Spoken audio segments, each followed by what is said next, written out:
ढूंढत थी दुल्हन? अरे अम्मा वो जौन तुम 9 लाख हार न देवावते हो वह है ढूंढत थी। 9 लाख हार वो कबे देवायो मैं? हाँ तो वह है ना देवावा होती तो होत ना। का करत थी दुल्हन? अरे अम्मा साड़ी आ ढूंढत थी जौन तुम देवावते हो मोखा करवा चौथ में। मैं तो खा कबे साड़ी देवायो। हाँ तो वह है ना देवावा होती तो होती ना। अरे दुल्हन जल्दी आओ। कहाँ है अम्मा? अरे दुल्हन अपन गाड़ी कहाँ चाहिए?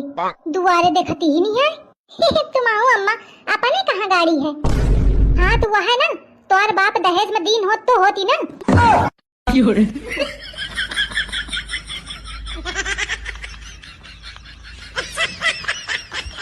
कि अर्ज किया है मेहंदी का रंग हमेशा गहरा होना चाहिए और बहू हो अगर लड़ाकू तो सास को बहरा होना चाहिए।